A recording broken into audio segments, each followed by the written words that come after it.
आला सतह की मीटिंग, वजीर दाखिला की सदारत में नॉर्थ ब्लॉक में मीटिंग, एनएसए दाखिला सेक्रेटरी और रॉ चीफ मीटिंग में मौजूद। बालाकोट एयर स्ट्राइक के बाद ये दूसरी आला सतह की मीटिंग है। नाज़रीन, आपको बता दें, आला सतह की मीटिंग जारी है। वजीर दाखिला की सदारत में नॉर्थ ब्लॉक में मीटिंग जारी है। एनएसए दाखिला सेक्रेटरी और रॉ चीफ इस वक्त मीटिंग में मौजूद है। बालाकोट एयर स्ट्राइक के बाद ये दूसरी आला सतह की मीटिंग है। नाज़रीन, आपको बता दें, बालाकोट एयर स्ट्राइक के बाद दूसरी आला सतह की मीटिंग होने जा रही है। वजीर दाखिला की सदारत में नॉर्थ ब्लॉक में मीटिंग जारी है। इस मीटिंग में एनएसए दाखिला सेक्रेटरी और रॉ चीफ मौजूद है।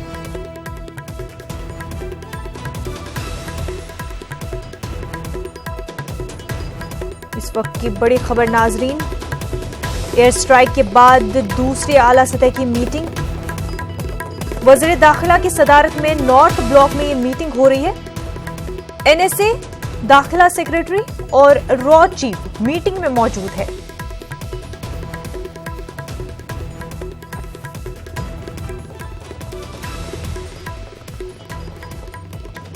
हमारे नुमाइंदे शैलेंद्र वांगू इस वक्त हमारे साथ जुड़ चुके हैं। शैलेंद्र, आपसे जानना चाहेंगे, मीटिंग जो दूसरी आला सतह की मीटिंग एयर स्ट्राइक के बाद जारी है वजीर दाखिला की सदारत में, किन किन मुद्दों पर अब बातचीत हो सकती है इस मीटिंग में?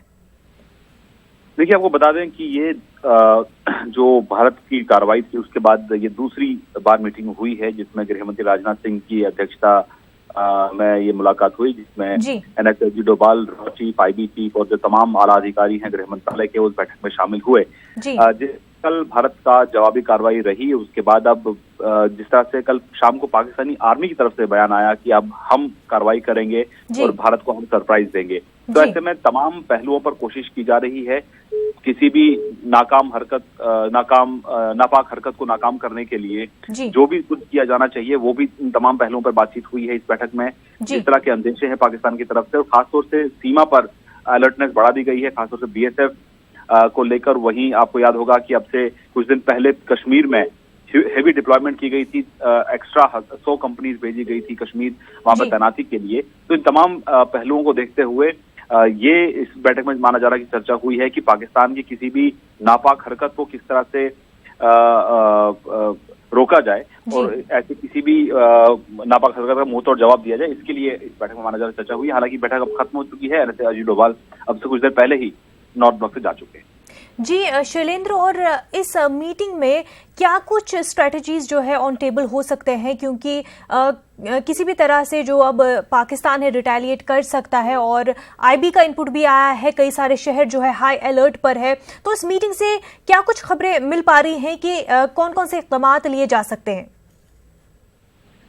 आपने बिल्कुल सही बोला कि 5 शहरों के लिए अलर्ट जारी किया गया है कि इन 5 शहरों में, क्योंकि देखिए पाकिस्तान इससे पहले भी आतंकवाद को इंस्ट्रूमेंट ऑफ स्टेट पॉलिसी के तौर पर इस्तेमाल करता आया है, और जहां पाकिस्तानी मिलिट्री डायरेक्टली इन्वॉल्व नहीं होती है वहां पर वो आतंकियों को आगे करके इस तरह के हमलों को अंजाम देते हैं। ऐसी भी खबरें हैं न सिर्फ इन 5 शहरों पर, बल्कि बॉर्डर के आसपास भी बॉर्डर एक्शन टीम, यानी कि वो आतंकियों के साथ मिलकर जो पाकिस्तान आर्मी के रेगुलर्स हैं वो इस टीम में शामिल होते हैं और वो इंडियन फोर्सेस के खिलाफ कार्रवाई करते हैं। तो माना जा रहा है कि बैड एक्शन टीम्स भी इस तरह की कोई हरकत कर सकते हैं। तो इन तमाम पहलुओं पर नजर रखते हुए कि पाकिस्तान कोई ऐसी हरकत ना कर पाए, चाहे आतंकियों के जरिए हो या पाकिस्तानी आर्मी या पाकिस्तानी एयरफोर्स के जरिए कोई ऐसी हरकत हो, उन तमाम पहलुओं पर नजर रखने के लिए माना जा रहा है कि इंटरनल सिक्योरिटी को स्ट्रेंथन करने के लिए आने वाले दिनों में इसलिए ये बैठक बुलाई गई थी, और ये दूसरी बड़ी बैठक थी आज कल के एयर स्ट्राइक के बाद। शैलेंद्र, ये जानना चाहेंगे आपसे, क्योंकि अब जब अलर्ट जारी कर दिया गया है मुख्तलिफ शहरों में, तो कहीं ना कहीं लोगों में भी तशवीश पैदा हो सकते हैं, तो क्या उससे निपटने के लिए भी कुछ इक़दामात जो है डिस्कस हुए हैं इस मीटिंग में? बिल्कुल बिल्कुल, जाहिर सी बात है कि जिस तरह के अलर्ट्स पहले भी आए हैं और जैश के कैंप को निशाना बनाने के बाद अब जिस तरह से पाकिस्तान में बौखलाहट है वो साफ दिखाई दे रही है।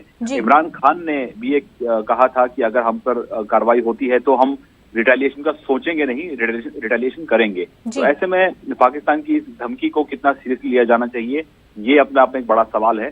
हालांकि कोशिश पूरी ये है कि भारत अपनी तरफ से पूरा इंतजाम चाक चौबंद रखे और बॉर्डर्स पे सिक्योरिटी और खासतौर से बड़े शहरों की सिक्योरिटी बढ़ा दी जाए, क्योंकि किसी आतंकी गतिविधि को भी रोकना बहुत जरूरी होगा ऐसे माहौल में, क्योंकि जैश की तरफ से भी जिस तरह के बयान आ रहे हैं, तो ऐसे में लगता है कि अगर पाकिस्तानी आर्मी डायरेक्टली ना इन्वॉल्व होकर अगर आतंकियों के जरिए कोई किसी बड़े हमले को अंजाम दे तो इससे इनकार नहीं किया जा सकता। लेकिन जाहिर तौर पर ऐसे में सिक्योरिटी इनपुट्स क्या हैं, उन तमाम पहलुओं को लेकर इस बैठक में चर्चा हुई।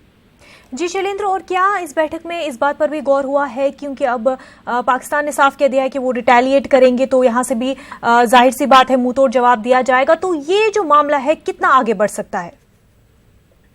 देखिए, आपको मैं ये बताना चाहूंगा कि आज विदेश मंत्री सुषमा स्वराज ने भी, जब वो RIC की मीटिंग में शामिल हुई थी, तब विदेश मंत्री ने भी अंतर्राष्ट्रीय स्तर पर यह साफ कर दिया कि भारत एस्केलेशन नहीं चाहता है, भारत नहीं चाहता है कि कोई वॉर हो, भारत एक जिम्मेदार मुल्क है।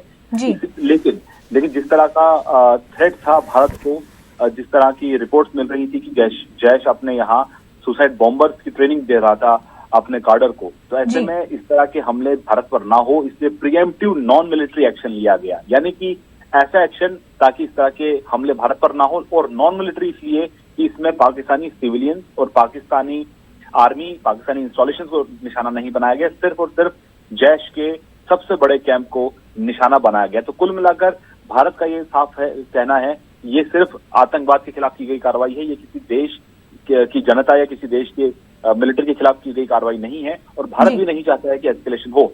लेकिन अगर पाकिस्तान की तरफ से अगर उकसाया जाता है तो उस हर नापाक कोशिश को जवाब देने के लिए भारत तैयार बैठा। जी बिल्कुल शैलेंद्र, बहुत बहुत शुक्रिया आपका तफसीलात फराहम करने के लिए।